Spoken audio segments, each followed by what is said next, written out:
Okay guys, in this video tutorial we will learn that how we can make a boost converter, a simple boost converter within the Proteus.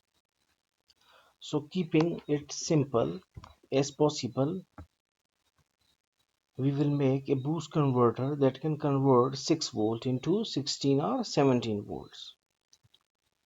So first of all, you must have to create a new model. That is, first go to file, then to new, and then to model. Okay, then after it you will get this window or this simple platform. Then you need to go to the view, and here you will see the library browser option. Click it.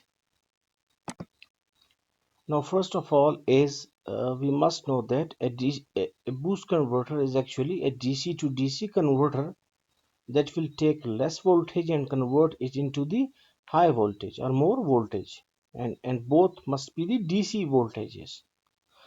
So on input side we will use DC voltage. Okay, we will click it, and we will see that.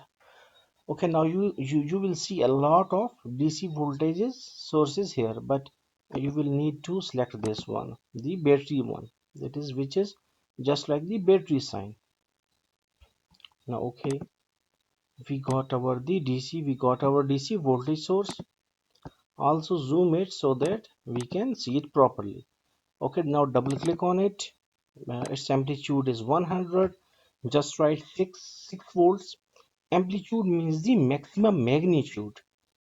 It is not different, but actually the magnitude is any quantity and amplitude is the maximum quantity of the same thing.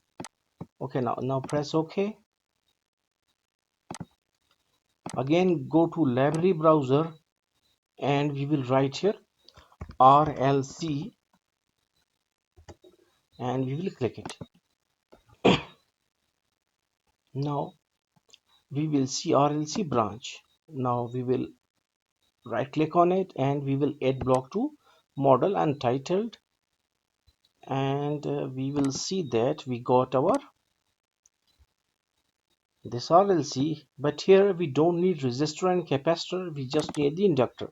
So click on it, change RLC to just L, and write here 2 e raised to power minus 3. It means that e raised to power minus 3 means that it is millihenry, and it is 2 millihenry. Then press OK, and you will just get this.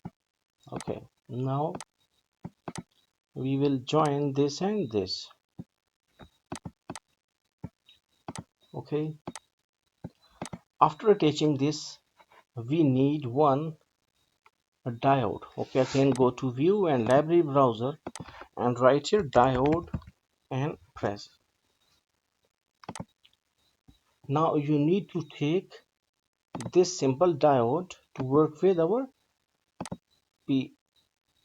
simscape model. So this diode, not any other one. Okay, so this is our diode. Okay, now we will place this diode here, and we will attach it like this. Now we will take one igbt. Igbt is actually insulated gate bipolar transistor. Simple, you can say that it is a switching device which will switch, and it will drive the whole circuit, that is the boost converter circuit. So go to view, go to model browser, and we just see here igbt diode.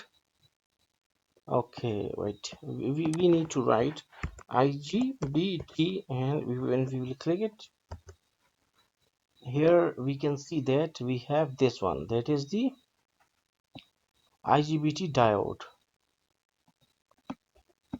Now we will click it, and we will add it in our model.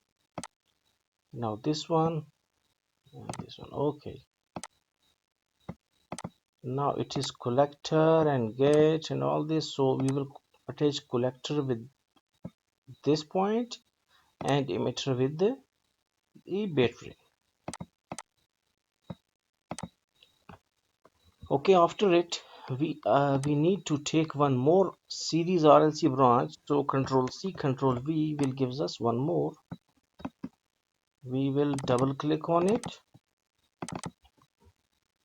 We need one capacitor and its value must be like 40 microfarad. Press OK. Now right click on it, arrange it, that is rotate it clockwise. Yes, clockwise. Okay. Now attach the negative part with the ground and positive part with the diode. Okay.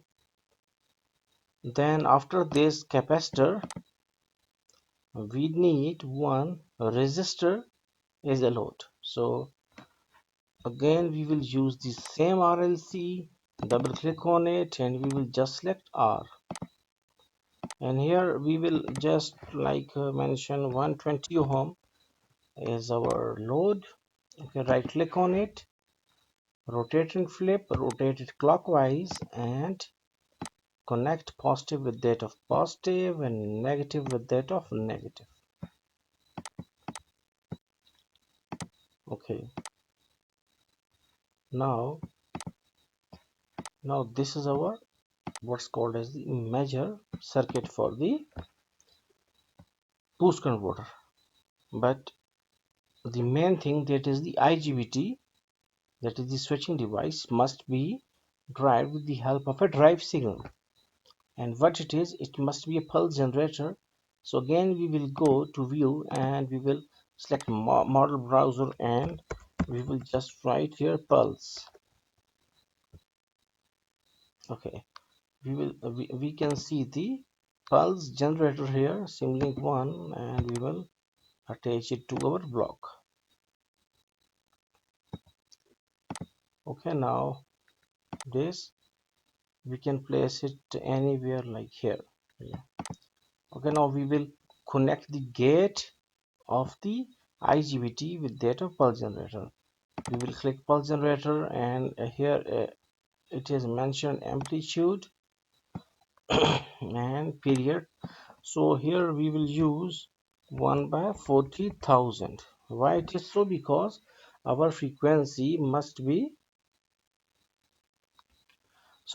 because in order to means that 1 over 40,000 it is period, that is the total period. So we will make it less and less. So we are f is equal to 1 over t. More is the t, less will be frequency, and here pulse width must be of like 65, the duty cycle, and amplitude must be like 5 volts. So we will press OK. Okay, now we will go again to the library browser and we will voltage measurement. We will write here voltage measurement and we will get our voltage measurement block. Now this block will measure voltage. Okay, wait, it's not working. Wait. Okay, this and this. Okay, this and this here like this. Now you can connect like this the voltage measurement block. Okay, can we? Okay, we will just minus it out like this and okay, connect it like that. Okay, now they are attached with each other. Okay, you can drag it like that. For to check the output voltage we need one what's called as the display.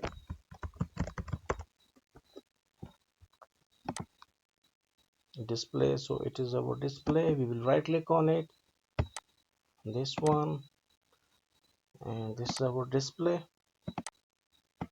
It cannot directly work with the other connections, but with voltage measurement or any current measurement block and all these. So we will press OK. Initialization commands cannot be evaluated. Yes. We must have to insert a power GUI block. It is very essential. Without it, our circuit is not going to work. Power GUI.